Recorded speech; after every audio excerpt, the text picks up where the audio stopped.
बहुत सारे शहर दुनिया में होते हैं, लेकिन हर शहर का अपना एक इतिहास होता है। जब हम कह देते हैं हिस्टोरिकल सिटी, उसका मतलब कुछ बिल्डिंग्स नहीं होती हैं, उसका मतलब कुछ किंगडम्स नहीं होते हैं। हर शहर का अपना एक इतिहास होता है और दिल्ली का तो बहुत मजेदार इतिहास है। एक खेल हमारे यहाँ शुरू हुआ है इतिहास को बदलने का, इतिहास को मिटाने का, और खास तौर पे जहां मुस्लिम नाम हो उसको जल्दी से जल्दी इरेज कर देने का, उन मेमोरीज को खत्म कर देने का एक पूरा खेल हमारे वक्त में चला है और दिल्ली भी अपने तरीके से इसका शिकार हुई है। हर इमारत की एक कहानी है, सिर्फ ईंट पत्थर नहीं और सिर्फ ये लंबाई चौड़ाई और कितने गज और कितनी ऊंचाई और किसने बनाई और कब बनाई, इसके अलावा भी बहुत चीजें होती हैं जो उसके अंदर हुई होती हैं। लेकिन मैं यूरोप गया था और यूरोप में भी पॉपुलेशन कोई घट तो नहीं रही, लेकिन छोटी से छोटी इमारतों के लिए भी उन्होंने कुछ न कुछ प्लेक लगाए हुए हैं। कुछ को तो ऐसे किया है कि अंदर होटल बन गया है लेकिन बाहर वही वाला स्ट्रक्चर पूरा बना के रखा हुआ है। उनको याद रखते हैं, मेमोरी अपनी लगातार वो संभालते रहते हैं। सेकेंड वर्ल्ड वॉर में कितना कुछ तबाह हुआ था उसको भी उन्होंने मेमोरी में कन्वर्ट कर दिया। हमारे यहाँ ऐसा क्या है कि हम बिल्कुल भूल जाते हैं।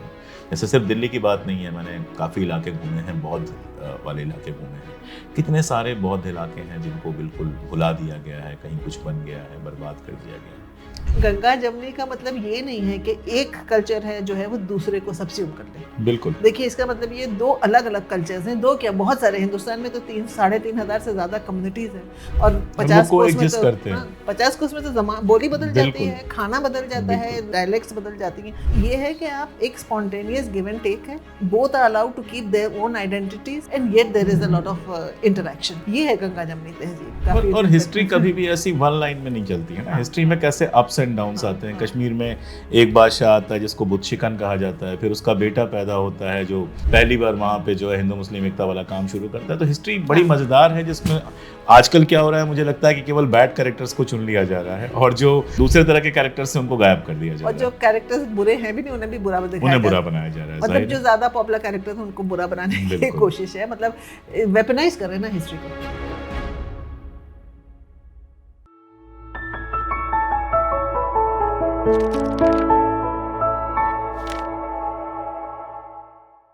नमस्कार, मैं अशोक कुमार पांडे, स्वागत है आपका टीसीएच पर। आज क्रेडिबल किताब में हमारे साथ हैं राणा सफवी जी। बहुत बहुत आपका स्वागत। पिछले कुछ दिनों में आपने एक पॉपुलर हिस्टोरियन की तरह, और मैं ये कहूँगा बल्कि कि दिल्ली के लिए तो कम से कम एक बहुत ज़रूरी हिस्टोरियन की तरह जगह बनाई है। दिल्ली शहर है, बहुत सारे शहर दुनिया में होते हैं, लेकिन हर शहर का अपना एक इतिहास होता है। जब हम कह देते हैं हिस्टोरिकल सिटी, उसका मतलब कुछ बिल्डिंग्स नहीं होती हैं, उसका मतलब कुछ किंगडम्स नहीं होते हैं। हर शहर का अपना एक इतिहास होता है और दिल्ली का तो बहुत मजेदार इतिहास है। आप चाहें तो इसको हस्तिनापुर से शुरू करें, चाहे उसके बाद से शुरू करें, जैसे आप चाहें। लेकिन दिल्ली हिंदुस्तान के अंदर जो सारे बदलाव हुए हैं, पॉलिटिकल बदलाव हुए हैं, मुगलों का पीरियड हो, अंग्रेजों का पीरियड हो, मुगलों के पहले का पीरियड हो या फिर 1947 के बाद का पीरियड हो, उन सब का सबसे साफ साफ आईना है। आप दिल्ली को देखें और दिल्ली के इतिहास को देखें तो इन सारे पीरियड्स को आप बड़े कायदे से समझ सकते हैं। एक खेल हमारे यहां शुरू हुआ है इतिहास को बदलने का, इतिहास को मिटाने का, और खास तौर पे जहां मुस्लिम नाम हो उसको जल्दी से जल्दी इरेज कर देने का, उन मेमोरीज को खत्म कर देने का एक पूरा खेल हमारे वक्त में चला है और दिल्ली भी अपने तरीके से इसका शिकार हुई है। कभी कहा जाता है कि कुतुब मीनार मंदिर था, कभी कहीं कुछ, कभी कहीं कुछ। एक मस्जिद जिसको हटाने की बात की जा रही थी कि ये इलीगल बनी हुई है जमीन कब्जा करके, जबकि वो दिल्ली के नक्शे जब बने उनसे पहले से बनी हुई थी। ये सारे तमाशे यहां पर चल रहे हैं और इनकी रोशनी में अगर दिल्ली के इतिहास को समझें तो शायद बहुत ज्यादा मानीखेज होगा इस पूरे इतिहास को देखना। और ये काम आप लगातार कर रही हैं। सबसे पहले तो इसके लिए आपको बहुत बहुत मुबारकबाद, नई किताब के लिए भी, इसके लिए भी, और बेहद इंटरेस्टिंग किताब है।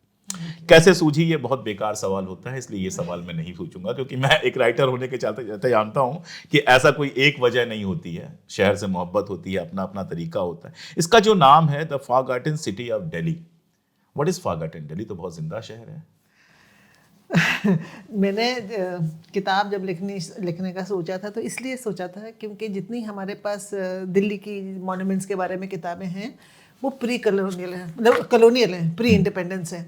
और जाहिर है जब उन्होंने अपने लिखी हैं तो ज़्यादातर उनका जो वो था एम्फोसिस था वो 1857 पे था, कि जिसको हम लोग जंग आज़ादी भी कहते हैं और मैं अपराइजिंग कहती हूँ, वो म्यूटनी कहते हैं। तो उनका सारा फोकस था कि म्यूटनी स्पॉट्स, यहाँ ये हुआ, यहाँ ये, वो अपने आप को उसमें वो ग्लोरीफाई करते हैं म्यूटनी स्पॉट्स को, और उन्होंने किस तरह से दबाया हिंदुस्तानियों को।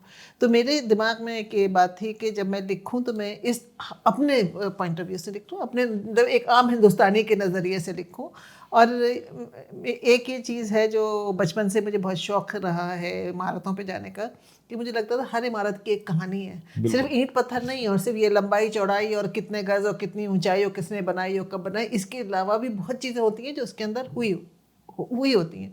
अच्छा, अब पहले जब किताब लिखी तो वो मेहरौली पे लिखी, first city of Delhi. Second किताब ये थी, तो फॉरगॉटन इसलिए क्योंकि जो इसमें इमारतें हैं, करीब 300-400 इमारतें मैंने इसमें तुगलकाबाद फोर्ट से आप शुरू करती हैं और फिर लिखी हैं कि वो जो है उनमें से बहुत सी इमारतें ऐसी हैं, कुछ तो ज़मींदोज़ हो गई हैं, ख़त्म हो गई हैं, 1857 के बाद कुछ ख़त्म हुई, कुछ 1947 के बाद ख़त्म हुई, कुछ अब ख़त्म हो रही हैं, टूट रही हैं।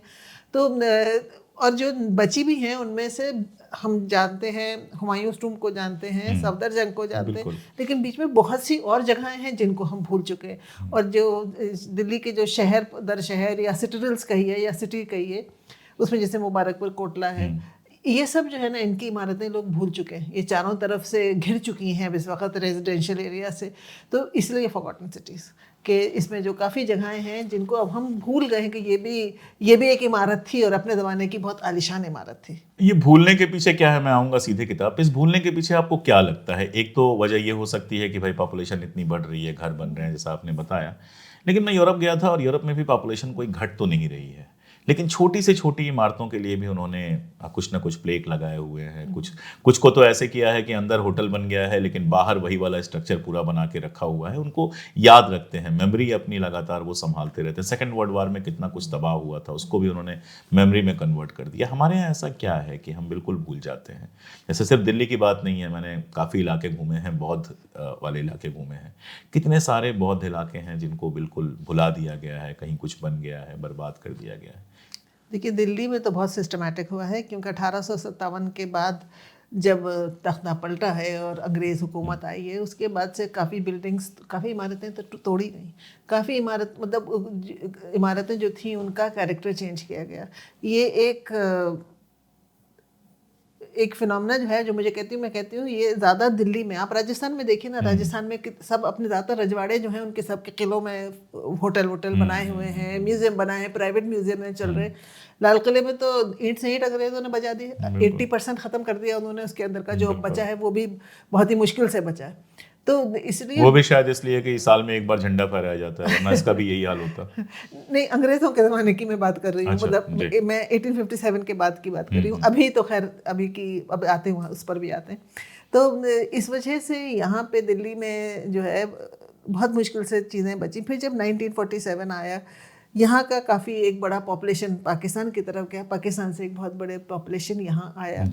और मैं बाद दफ़े इस बात की बात करती हूँ कि किसकी हम फिक्र करें, जिंदा जो मर चुके हैं उनके मकबरों की, क्या जो जिंदा हैं जिन्हें रहने की जगह चाहिए। ये एक बहुत बड़ा मसला है, क्योंकि बहुत सारे मकबरे जो थे वो उसमें लोग आके रहने लगे, और ये तो 1940s में आके जब रहने लगे।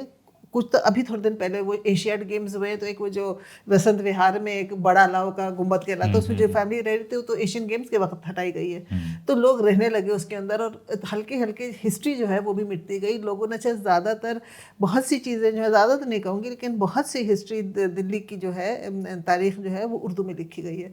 उर्दू लोगों को पढ़ना नहीं आता, ये मेरा एक एडवांटेज हो गया जब मैं ये लिख रही थी कि 2 किताबें हैं, एक सारुसन नदी जिसको मैंने ट्रांसलेट भी किया, और एक और है वाक़यात दारुल हुकूमत दिल्ली, बशीरुद्दीन अहमद की लिखी 1919 में।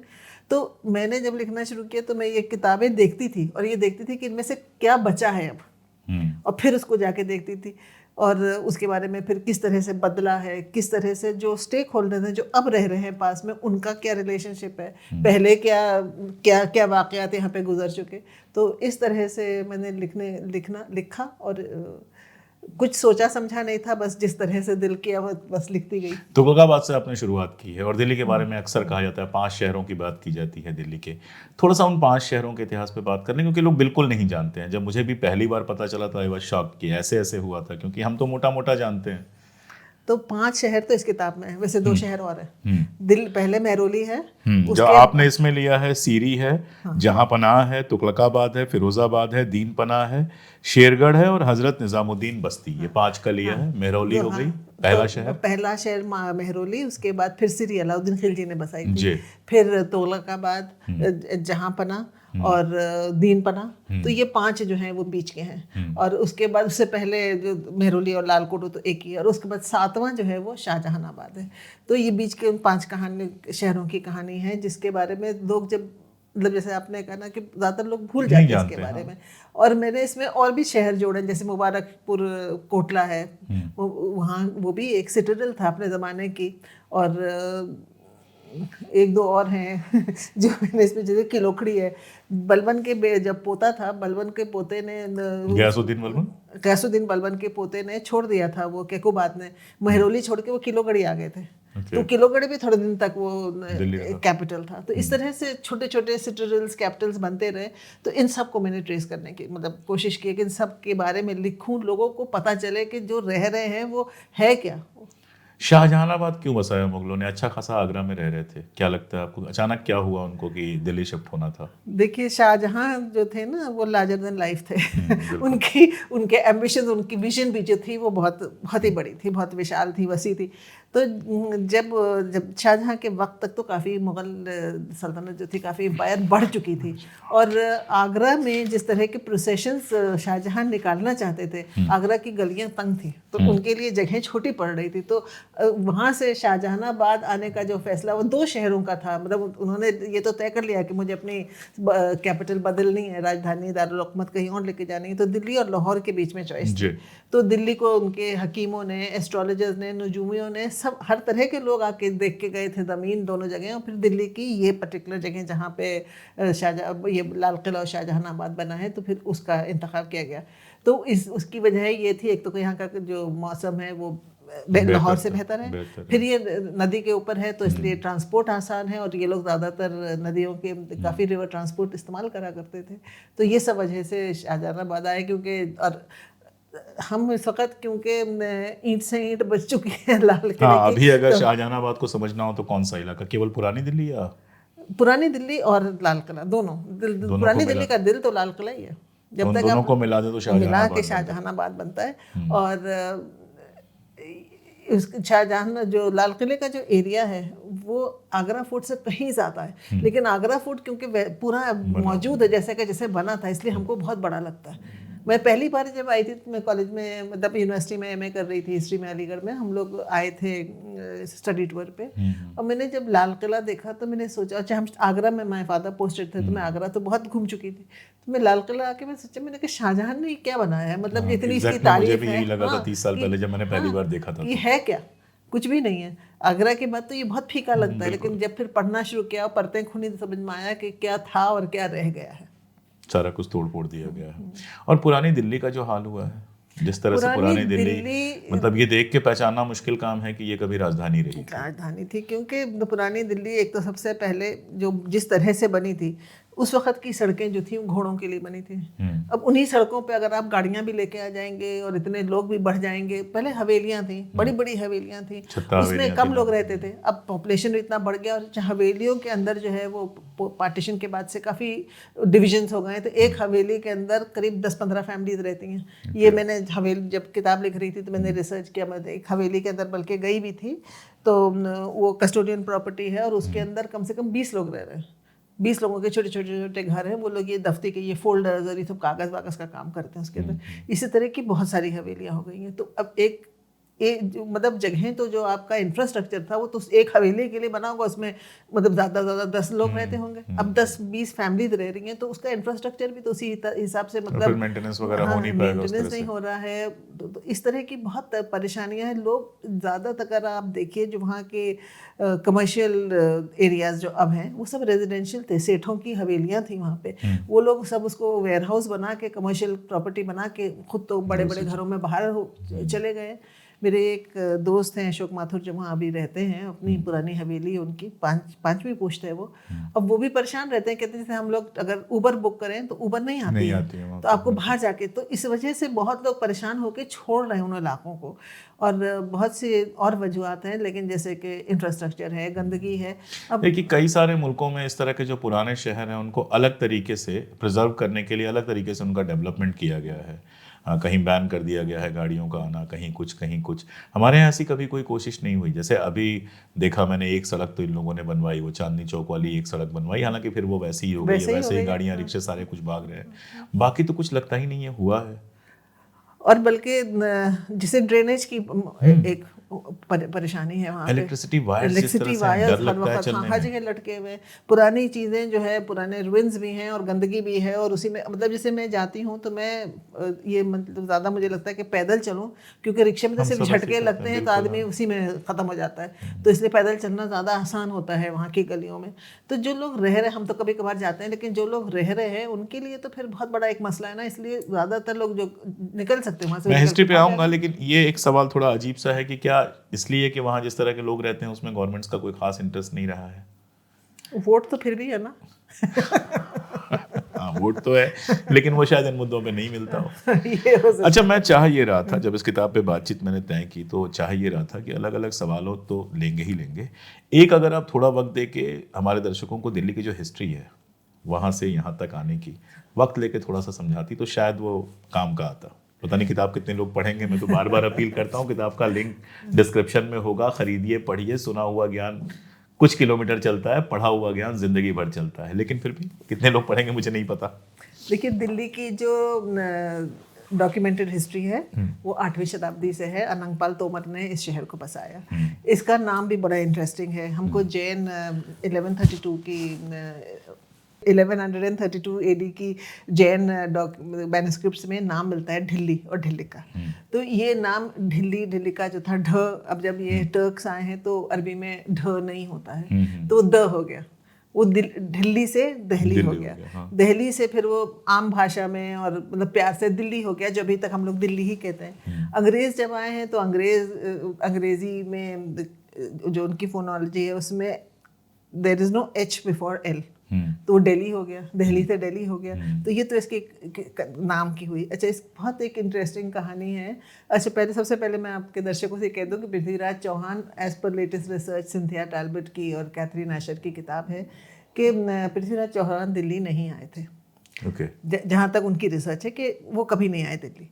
तो लेकिन एक उनसे मंसूब है कि ये मतलब ये राव पिथौड़ा जो है, जो लाल कोट है उसको राव पिथौड़ा कहते हैं। तो लाल कोट वो जगह थी जहाँ Anangpal Tomar first and second ने तोमर डायनेस्टी ने अपनी वहाँ पे हुकूमत की और अपनी राजधानी बनाई। तो एक बहुत इंटरेस्टिंग, ये लाल कोट अभी किस इलाके में है? महरौली के आगे? महरौली के संजय वन, जिसको अब संजय वन कहते हैं, वो लाल कोट है। वहाँ पे अभी भी अनंगपाल तोमर का एक रिजर्वायर है, कुछ पुराने घर हैं, मतलब पुरानी ईंटें रुइंस हैं, जिसमें उस जमाने की भी है, सल्तनत पीरियड की भी है और लेटर मुगल्स की भी वहाँ पे रुइंस हैं। तो ये सब चीज़ें जो है ना, ये मतलब पहले शहर की हैं। और फिर वहाँ के ऊपर जब ये आ गए हैं कुतुबुद्दीन ऐबक और फिर ख़ास तौर से इल्तुतमिश, वो ज़माना वो था जबकि सेंट्रल एशिया में मंगोल्स जो थे वो प्रहार कर रहे थे और बर्बादी, उनके पीछे सिर्फ बर्बादी थी। उस वक़्त तक दिल्ली जो था वो एक बहुत ही सिक्योर, जिसको कहते हैं मतलब एक सिक्योर राजधानी थी, सिक्योर किंगडम थी। उसको कुब्बत इस्लाम भी कहा गया, डोम ऑफ इस्लाम। वहाँ से बहुत लोग जो थे दिल्ली आना शुरू हुए। और ये हज़रत निज़ामुद्दीन औलिया के भी जो नाना थे और दादा थे वो भी उसी ज़माने में यहाँ आए, बहुत से लोग आए यहाँ और आके हिंदुस्तान में उन्होंने इस एरिया में मंगोलों के डर से यहाँ पे आके बसना शुरू किया। जब वो आना शुरू हुए तो उनके साथ ऑब्वियसली टैलेंट भी आया, क्योंकि सेंट्रल एशिया की तो बहुत एज ऑफ एनलाइटमेंट थी सेंट्रल एशिया में। वो लोग आए और उसके साथ साथ बहुत सी चीज़ें आई, टेक्नोलॉजिकल एडवांसमेंट्स भी आए। देखिए, जैसे हिंदुस्तान में जो अब कुतुब कॉम्प्लेक्स में जाए तो वो दिखता है कि हिंदुस्तान में जो आर्किटेक्चर था वो कॉबल्ड आर्किटेक्चर था, ट्रेविएट, मतलब 2 उस पे और एक आपने उस पे रख दिया जिस प्रिंसिपल पे मंदिरें बनती थी। वो आए तो वो आर्कवेट आर्किटेक्चर लेके आए, क्योंकि इसमें एक लोड बेरिंग स्टोन होता है एंड डोम्स उसी पे बनते हैं, सो दे वो मोर परमानेंट। इसलिए उनकी इमारतें अगर आप देखें कुतुब मीनार में, कुतुब कॉम्प्लेक्स में, तो जो मीनार वो स्क्रीन्स बनी हुई हैं इल्तुतमिश की और ऐबक के वक्त की, वो दोनों इसलिए टूट गई हैं क्योंकि दोनों कॉबल्ड आर्किटेक्चर पे शक्ल उन्होंने एक ट्रू आर्च की बनाई है लेकिन प्रिंसिपल ट्रू आर्च का नहीं था, तो वो इसलिए टूट गई हैं। फिर वहाँ पे आपको डोम मिलता है अलाई दरवाजे में, तो ये सब काफ़ी कुछ अपने साथ लेके आए नेचुरली जब भी हाँ एडवांसमेंट्स। और फिर जब सेल्जुक्स के आए के ज़माने लोग आए हैं अलाउद्दीन खिलजी के ज़माने में, तो आप जब अलाई दरवाज़ा देखते हैं, मतलब मैं बहुत दफ़े कहती हूँ और मैंने एक किताब में लिखा भी है कि अगर आप देखना चाहते हैं कि किस तरह से आर्किटेक्चर डेवलप हुआ है इंडिया में, तो कुतुब कॉम्प्लेक्स में ही चले जाइए, आपको हर चीज़ मिल जाती है। बिल्कुल। फिर जब अलाई दरवाज़ा आता है, अलाई दरवाजे में आप देखते हैं कि जो अलाई दरवाज़ा बना है बहुत ही खूबसूरत इमारत है, उसमें ट्रू डोम भी आता है, जो सबसे पहला one of the first instances of a true dome. उसमें जब बीडिंग की हुई है दरवाजे में, जो डेकोरेटिव वो है, वो कमल के फूल है। तो अब यहाँ पे आप देखिए कि जो इंडिक एलिमेंट्स हैं, देखिए आर्टिजन्स जो हैं जो काम कर रहे हैं वो तो सब हिंदुस्तानी थे, सब हिंदुस्तानी थे। आर्किटेक्ट उनके बाहर से आए थे, एक विजन लेके आए थे, लेकिन लेबर तो लेके नहीं आए थे, तो यहीं के लोग कर रहे हैं। अब उनका इन्फ्लुएंस जब देखते हैं तो इतना खूबसूरत इन्फ्लुएंस दिखाई देता है, जैसे कि जो स्क्रीन है कुतुबुद्दीन ऐबक की जो बनाई हुई है, उसमें जो कूफी कैलीग्राफी है, उसमें बेल बूटे साथ में बने हुए, जैसे कि हम लोग बचपन में एम्ब्रॉयडरी करते थे या निटिंग करते थे, एक सामने पैटर्न होता था, समझ में कुछ नहीं आता था बचपन में, बस पैटर्न को फॉलो करते रहते थे। अब ये सोचिए कि ये लोग कैलीग्राफी जो कर रहे हैं उन्हें तो अरबी कुछ नहीं आती होगी, लेकिन वो फिर फॉलो कर रहे हैं किस तरह से बना था, ज़मीन पे तस्वीरें बनती थी क्योंकि कागज़ तो महंगा होगा, किस तरह से बनता था पता नहीं हमको, लेकिन उन्होंने फॉलो किया और अपना उन्होंने उसमें नीचे कलश भी है और उसमें वहाँ वाजेज हैं कलश, उसमें बेल बूटे निकल रहे हैं। आप अलाई दरवाजे पाइए तो कमल का सबसे पहला जो हमको इंस्टेंस मिलता है कमल के इस्तेमाल का, वो उसी में मिलता है। फिर यहाँ के ऊपर लाल और सफ़ेद पत्थर इस्तेमाल हुआ है, जिसका ये कहा जाता है कि the white is for the Brahmins and the red is for the Kshatriyas. अब क्षत्रिय रूलिंग क्लास हो गया, तो अब ये जो है वहाँ से ये एक शुरू हुआ रिवाज के वाइट और रेड स्टोन इस्तेमाल हो रहा है for the ruling class and for the clergy. तो मतलब ये भी चीज़ें अडॉप्ट होती चली जा रही हैं ना, किस तरह से अगर आप देखते जाइए। फिर कुतुब मीनार, ये अलाई दरवाज़ा का जो डोम है वो तो बिल्कुल सादा है, लेकिन उसके बाद जब आप तुगलकाबाद में आते हैं और खासतौर से जब आप लोधी पाक में आते हैं, अब मंदिर का जो अमलक था अब वो बनता चला जा रहा है। पहले अमलक की तरह इस्तेमाल हुआ डोम के ऊपर, फिर वो कमल का फूल हो गया। अब फिर आप ताजमहल को देखिए या जामा मस्जिद को देखिए तो कमल का फूल जितनी खूबसूरती से उसके डोम पे है वो कहीं नहीं है। तो ये सब चीज़ें जो है ना लोकल इंडिक जो फीचर्स हैं वो आते चले जा रहे हैं और एक बहुत ही खूबसूरत आर्किटेक्चर बनता चला जा रहा है। तब उन लोगों के समझ में नहीं आया था कि कल को इसी के बेस पे हिंदी ये मंदिर क्लेम होने लगेगा। जैसे इसमें कुतुब मीनार में, सिर्फ कुतुब मीनार में नहीं, आप और भी आगे चलेंगे हम लोग उसके, इटर्नल नॉट जो है बुद्धिज्म जो एक विजडम और एक इंटरट्वाइनिंग कनेक्शन कंपैशन सब जो होती है, कुतुब मीनार की जो ये वो कुतुब कॉम्प्लेक्स के जो स्क्रीन्स हैं जहाँ कूफी कैलीग्राफी करी हुई है उसके चारों तरफ ये इटर्नल नॉट है। मतलब कितना एक वो हम लोग लेके चल रहे हैं, सिंथेसिस हो रही है, अमेलगमेशन हो रहा है, मिक्सचर हो रहा है, मतलब जिसको हम सच में गंगा जमनी कहते हैं ना, कि लेन देन भी है, अलग भी है, साथ भी हैं, अलग भी हैं, अपनी भी एक पहचान है और एक लेन देन भी हो रहा है। मतलब असली गंगा जमनी, मुझसे बहुत लोग, कभी इसकी भी मैं एक बात कहती चलूँ क्योंकि मुझसे बहुत दफ़े लोगों ने इसको एक गाली बना दिया गंगा जमनी को, क्योंकि मेरे बायो में हर जगह ये रहता है, तो लोग जो है ना बहुत दफ़े कहते हैं गंगा जमनी आंटी हैं। तो मैं गंगा जमनी बताती चलूँ क्या है कि गंगा जमनी का मतलब ये नहीं है कि एक कल्चर है जो है वो दूसरे को सब्स्यूम कर ले। बिल्कुल, देखिए इसका मतलब ये दो अलग अलग कल्चर्स हैं, दो क्या बहुत सारे, हिंदुस्तान में तो 3,500 से ज़्यादा कम्युनिटीज़ हैं और 50 कोस में तो 50 कोस में तो बोली बदल जाती है, खाना बदल जाता है, डायलेक्ट्स बदल जाती हैं। तो ये है कि आप एक स्पॉन्टेनियस गिव एंड टेक है, both are allowed to keep their own identities and yet there is a lot of interaction, spontaneous interaction. ये है गंगा जमनी तहजीब कि हम अपनी तहजीब, आपकी अपनी तहजीब, लेकिन हम साथ बैठ के एक साथ खाना खाएं, चाहे हम अलग अलग खाएं। वो किस्सा रह गया, मैं बार बार याद दिलाता रहूँगा, लाल कोट से हम लोग यहाँ तक आए, उसके आगे जी। तो उसके बाद फिर उसका शहर बनते गए। सिरी शहर जो बना, अलाउद्दीन खिलजी ये जो वही थे, सीरी फोर्ट जिसको कहते हैं, जिसे वही सिरी इलाका, फोर्ट कहते हाँ। हैं, वही शहर है। दूसरा शहर दिल्ली का। अलाउद्दीन खिलजी अपने आप को सिकंदर सानी कहते थे, द सेकंड अलेक्जेंडर। second से बना। उनके वजीर, और वो उनके वो भी थे, उन्होंने सोचा था, उनकी एडमिनिस्ट्रेशन बहुत ही मशहूर है, उन्होंने सोचा था कि वो दुनिया को फतेह करेंगे। जी। उनके वजीर ने कहा दुनिया तो बाद में फतेह करेंगे, हजूर मंगोल आ रहे हैं, जरा उनसे बच लीजिए पहले। तो एक मेरी जानकारी में तो एक वही है जिन्होंने मंगोल्स को हराया। अच्छा। ना यहाँ दिल्ली से वापस गए मंगोल्स, और उसके बाद उन्होंने फिर सिरी बनाया। सिरी फोर्ट, अब इसकी बहुत सारी कहानियाँ, लेकिन एक गांव था सिरी जिसके जो इसमें जिसके चारों तरफ ये बना, सिरी बना। फिर तुगलकाबाद बना जो इन्होंने बनाया, क़यासुद्दीन तुगलक ने। फिर मोहम्मद बिन तुगलक ने बनाया जहाँपना। बल्कि एक तुगलकाबाद के बाद पास एक और सिटाडेल है, आदिलाबाद। जी। अच्छा, उसका सर सैयद अहमद खान लिखते हैं। मैंने जब उनकी किताब पढ़ी तो मुझे पता चला अच्छा एक और भी है, तो हम उसके तलाश में गए। तो सर सैयद अहमद खान ये कहते हैं कि मोहम्मद बिन तुगलक जो थे, उनका नाम था आदिल, मोहम्मद आदिल।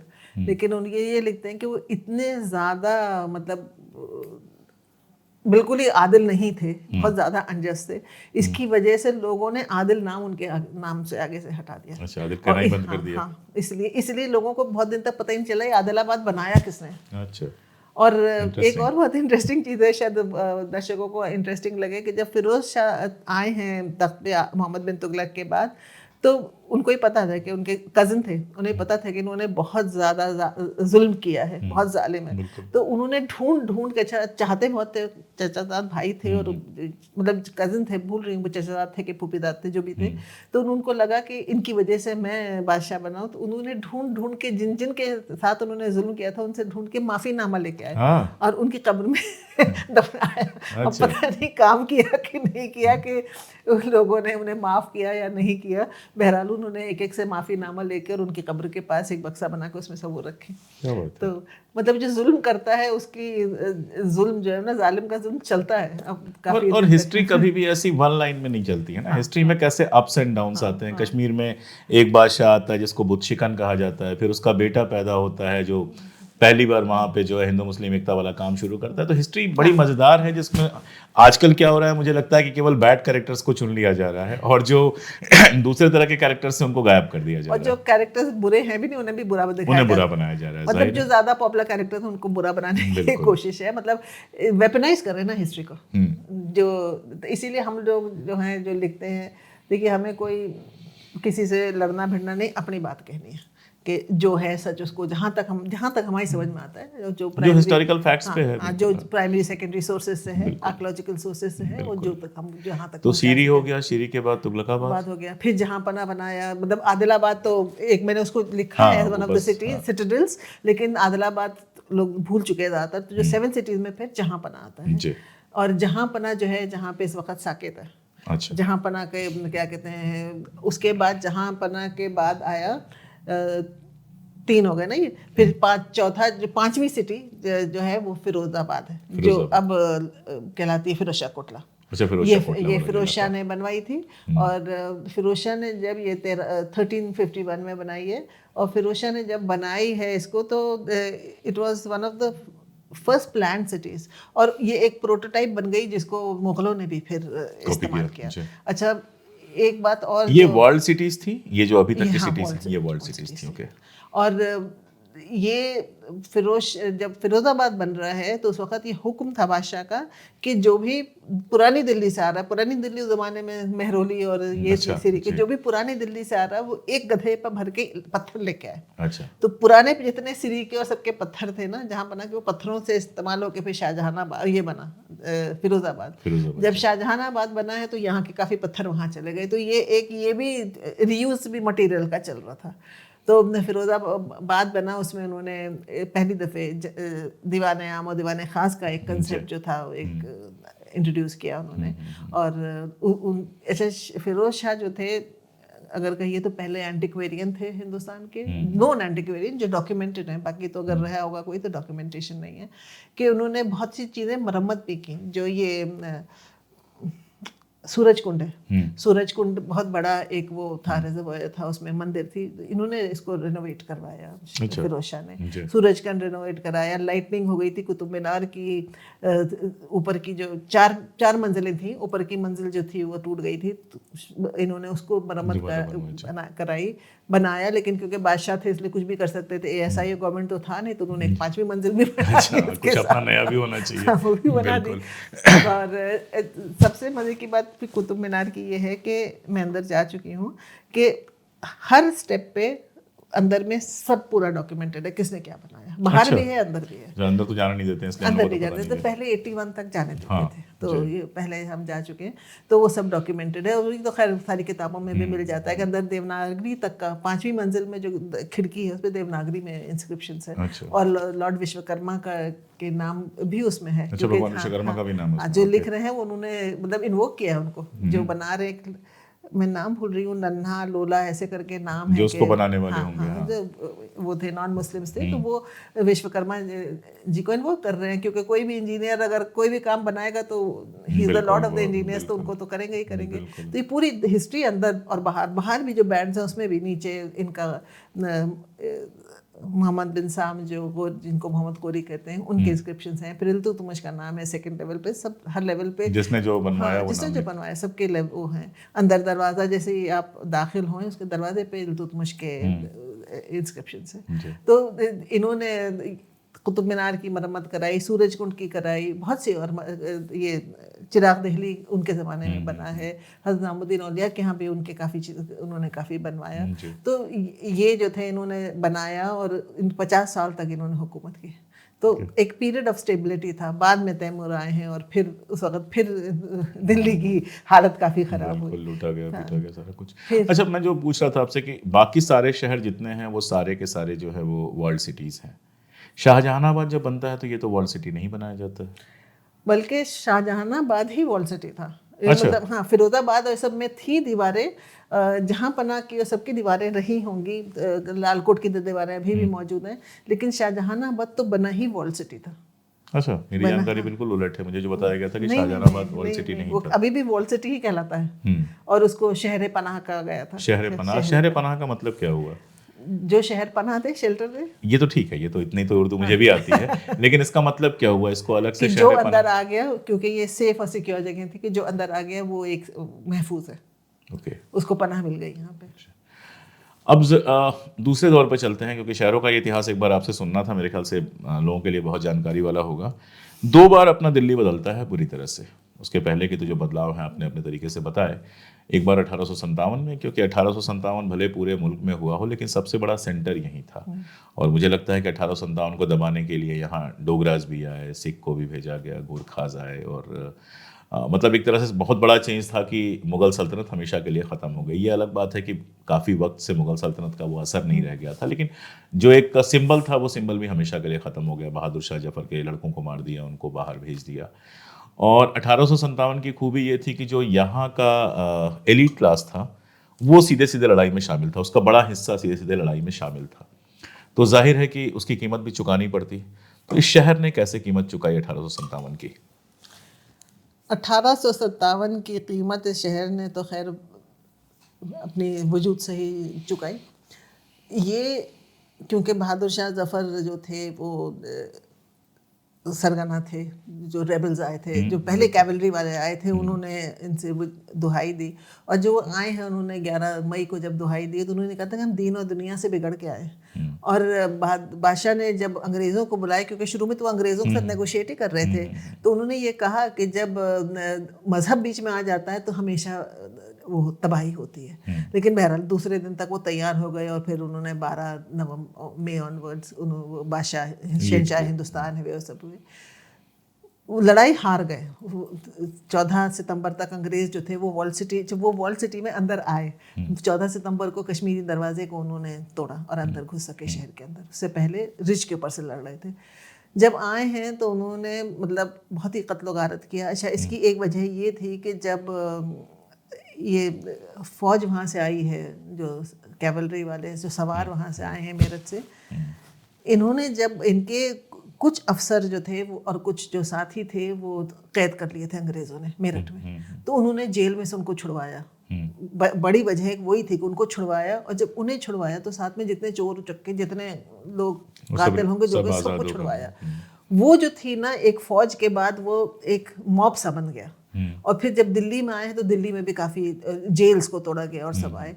एक मॉब सा बन गया जिसने बैंक लूटा, जिसने क्या कहते हैं काफ़ी तबाही मचाई, शहर के अंदर लूटमार भी की। तो शहर वाले जो थे वो खिलाफ हो गए थे इनके। और कि ये जो है ना, मतलब उस वक्त ये कंसेप्ट तो था नहीं कि हम एक आज़ादी के लिए लड़ रहे हैं। ये कंसेप्ट आते आते भी देर लगी है। मौलवी मोहम्मद बाकर का इसमें बहुत हाथ था। उन्होंने काफ़ी अपने अखबार के थ्रू ये सब लिखने की कोशिश की कि हम अहले वतन हैं, लेकिन तो इसलिए शहर वाले जो थे वो इनके खिलाफ हो गए। बादशाह को खुद हाथी पे निकलना पड़ा था कहने के लिए कि आप दुकानें खोल के रखिए। डर के मारे लोग दुकानें बंद करे दे रहे थे और लूटमार चल रही थी। कि लूटमार ना हो। तो बहरहाल वो हार गए, दिल्ली हार गए। अंग्रेज जब आए हैं तो जो अच्छा, एक इससे पहले जो सबसे इम्पोर्टेंट एक वाक़या था, 16 मई को इन्होंने 11 मई को जब ये आते हैं तो जो मॉब था इन्होंने काफ़ी अंग्रेज़ों को मारा। काफ़ी अंग्रेज़ भाग गए और कुछ अंग्रेज़ों को बादशाह ने पनाह दी थी लाल किले के अंदर। 16 मई को लाल किले के जहाँ अब नक्कार खाना, उसके आगे एक लॉन सा बना हुआ है, वहाँ पे एक वो था, हौज था। उस हौज के अंदर इन्होंने करीब 56 अंग्रेज़ औरतों और बच्चों को, उसमें कुछ मर्द भी थे, बहुत बुरी तरीके से कत्ल किया। ये चीज़ कभी अंग्रेज़ भूले नहीं। और जब वो अंदर घुसे हैं 14 मई को तो उन्होंने सबका बदला लिया, और वो बदला फिर बहुत सूद समेत लिया और काफ़ी लोगों को मारा। अच्छा, उसके बाद फिर क्योंकि ये कहा गया कि this was a Mohammedan conspiracy, तो सबसे ज़्यादा जो निकाला वो वहाँ के जो अमीर उमरा थे, ज़्यादातर मुसलमान थे, उसमें बहुत से हिंदू भी शरीक थे। सबको निकाला, सब भागे, कोई मरा। मुग़ल तो ज़्यादातर सब मारे ही दे गए थे। कुछ बचे, जो सब बचे भागे जहाँ अपने अपने गए। तो और उसके बाद लूट मार हुई, बल्कि एक पूरी कमेटी बनी थी फॉर जो सामान कैप्चर हो रहा है, जो सामान लूटा जा रहा है, उसका किस तरह से बंटवारा होगा, उसके लिए एक पूरी कमेटी बनी थी। किला लूटा गया, घर लूटे गए और फिर तोड़ना शुरू हुआ। उसका अंग्रेज़ों का ये था कि दोबारा से कहीं रिवोल्ट ना हो जाए, तो उन्होंने फिर सड़कें चौड़ी करी, आसपास जो घर थे वो तोड़े। जहानारा का बनाया हुआ चांदनी चौक में जो एक बहुत बड़ा सराय था, एक हम्माम था, वो तोड़ा गया। सराय की जगह अब टाउन हॉल इस वक्त खड़ा हुआ है। तो इसलिए शक्ल ही बदल गई ना दिल्ली की। और फिर उसके बाद जब 1864 में वापस आने की इजाज़त मिली है, ये मैं कोट कर रही हूँ ज़हीर दहलवी की, जिनकी किताब को मैंने ट्रांसलेट किया है, जिनका एक आंखों देखा हाल है 1857 का, कि 1864 में ही आए हैं। तब तक वो कहाँ भागे ना फिरे, जो वहाँ के रहने वाले लोग थे, जो वहाँ के रहने। ज़हीर दहलवी पहले यहाँ से झज्जर गए, टोंक से अलवर, जयपुर, कहाँ होके रामपुर से फिर नवाब साहब ने इनको माफ़ीनामा दिलवाए, वापस आए। तो उस वक़्त सब कोई इनके साथ नहीं थे, बहादुर शाह जफर के साथ। बहुत से लोग तो अंग्रेज़ों के ही साथ थे। हाँ, वो गद्दारियों के तो अपने किस्से हैं और काफ़ी डिटेल में कई जगहों पे आए हैं वो। और दूसरी बार बदला 1947 के बाद, क्योंकि वो भी एक बड़ा बवंडर था। यहाँ से लोग वहाँ गए, वहाँ से यहाँ आए, मकान खाली हुए, मकान कब्जा हुए, उसके क्या असरात रहे? देखिए 1947 में बहुत से लोग जो थे, जो जाना भी नहीं चाह रहे थे, जो कांग्रेसी थे, वो तो छोड़ के जाना नहीं चाह रहे थे, लेकिन फिर भी जब लूटमार होती तो वो कैंप्स में आते हैं पुरानी दिल्ली। कुछ लोग गए पाकिस्तान, कुछ लोग रह गए, लेकिन जो उनकी बड़ी बड़ी हवेलियाँ थी वो तो फिर, क्योंकि जो लोग आए उन्हें तो अकोमोडेट करना था, फिर वो हवेलियाँ, जैसे मैंने कहा कि वो छोटे छोटे वो बन गए अंदर में। फाटक अभी भी मौजूद है, लेकिन अंदर वो हवेली नहीं है। एक बहुत मशहूर हवेली है जिसका मैंने शाहजहां मादली किताब में लिखा है, रज़िया बेगम की हवेली। कमरुद्दीन होते थे वो, उनके वो थे, मिनिस्टर थे 18वीं सदी में। उन्होंने अपनी बेटी को दी थी। बहुत ही आलीशान, मतलब उसका जो हमें मिलता है बयान, बहुत ही आलीशान हवेली थी। उसमें आज के दिन जाइए तो छोटे छोटे कमरे बने हुए हैं, उसमें ज़्यादातर रिक्शे वाले रहते हैं, झुग्गी बस्ती में कन्वर्ट हो गई। बिल्कुल। और दरवाज़ा वैसे ही मौजूद है, बाहर वैसे ही दरवाज़ा मौजूद मैं गई, मैंने काफ़ी लोगों का इंटरव्यू लिया, तो एक साहब जो थे, अब पता नहीं बुजुर्ग थे काफ़ी, अभी हयात हैं कि नहीं है, ये मैं बता रही हूँ 2016-17 की बात। तो उन्होंने बताया कि हम यहाँ पे 1940s में कुछ में आए थे, कि मैं बच्चा था जब मैं आया था। तो शहर वो लगभग, मतलब अगर पुरानी दिल्ली को कम से कम हम देखें तो वो शहर देख के ये मतलब ये समझ पाना भी बहुत मुश्किल है कि कभी वो शहर क्या रहा होगा। मिर्ज़ा गालिब, जब मैं सीरियल देख रहा था और तब तक मैंने पुरानी दिल्ली को ऐसे नहीं देखा था, मैं दिल्ली का रहने वाला नहीं हूँ। और उसके बाद जब मैं गया मिर्ज़ा गालिब की हवेली ढूंढते हुए, तो आई वॉज रियली शॉक्ड, क्योंकि वो सीरियल में भी जितना खूबसूरत दिख रहा था उसके आसपास भी कहीं नहीं था। रिस्टोर करने के लिए कभी कोशिश क्यों नहीं हुई? ये आखिरी सवाल अभी आपसे पूछ रहा हूँ, फिर कुछ और चीज़ें। देखिए, रिस्टोरेशन के लिए ना जो लोग रह रहे हैं उनकी भी रजामंदी चाहिए ना। जिन घरों के अगर रिस्टोरेशन की बात करेंगे तो बहुत से लोग तो छोड़ के चले गए, वेयर हाउसेज बना दिए। अगर रिस्टोरेशन होगा तो उनकी वो कमर्शियल एक्टिविटीज़ पे भी थोड़ी सी पाबंदियाँ आ जाएंगी, जो मेरी समझ में आया अभी तक जो लोगों से बात की। फिर एक दफ़े हवेली जो है वो अगर हेरिटेज प्रॉपर्टी बन जाती है तो आप उसमें फिर छोटी छोटी मरम्मतों के लिए भी आपको परमिशन लेनी पड़ती है। तो इस वजह से लोगों की मतलब ये एक प्रैक्टिकलिटी है और एक जो है वो ब्रॉडर पिक्चर है, दोनों के बीच की एक जंग है। अच्छा, अंग्रेज़ों के ज़माने में जो दिल्ली बसी, हालांकि उसके बारे में आपने लिखा नहीं है, लेकिन जस्ट आप मतलब चूंकि मैं तो आपको दिल्ली का हिस्टोरियन कहूँगा, तो अंग्रेज़ों के ज़माने में जो दिल्ली बसी, अंग्रेज़ों ने जिस तरह, अंग्रेज़ों ने बहुत कुछ बसाया, सीपी बनाया और क्या क्या बनाया, क्वालिटेटिवली तो बिल्कुल अलग थी ही, पिछली उससे बिल्कुल अलग थी ही, लेकिन उसने दिल्ली में क्या क्या जोड़ा, क्या घटाया? दिल्ली का जो बेसिक कैरेक्टर था उसमें क्या जोड़ा और क्या घटाया?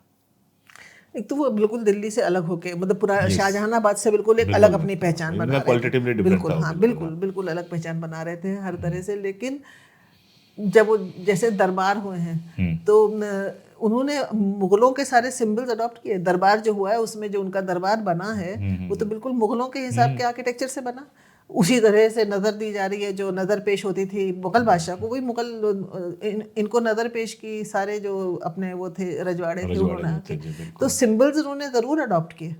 अब एडमिनिस्ट्रेशन जो था उसमें वो फ़र्क लाए। जैसे एक मैं इसका एक एग्जांपल ये दूंगी कि लाल किले के सामने एक अकबराबादी मस्जिद थी। शाहजहां की बीवी थी अकबराबादी बेगम, तो उनकी 3 बीवियों ने 3 मस्जिदें बनाई हैं पुरानी दिल्ली में, अकबराबादी मस्जिद, फतेहपुरी मस्जिद और सरहिंदी मस्जिद।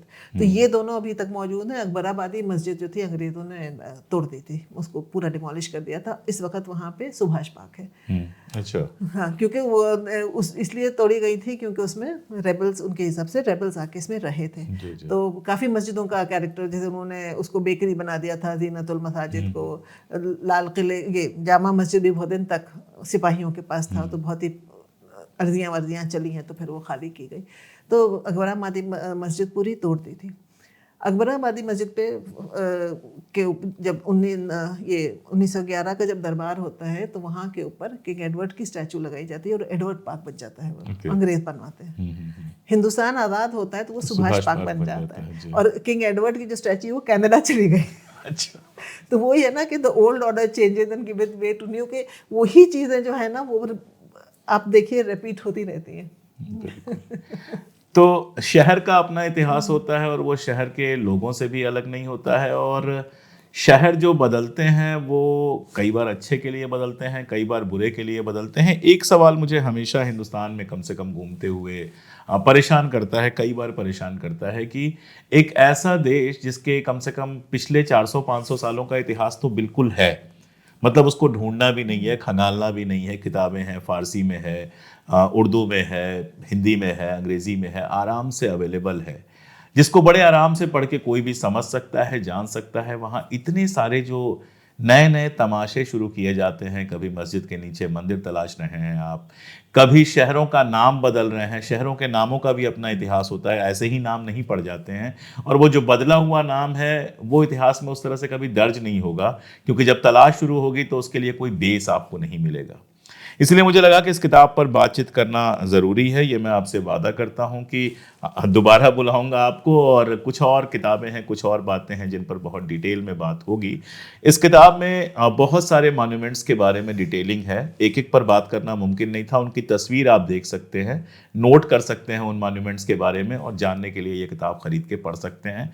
मैं बार बार कहूँगा कि किताबें खरीदना और किताबें पढ़ना शरीर के साथ साथ मन और दिमाग को स्वस्थ बनाए रखने के लिए बेहद ज़रूरी है। और इसीलिए हम ये प्रोग्राम लगातार करते हैं हर संडे 2 बजे। बहुत शुक्रिया आपका। Thank you.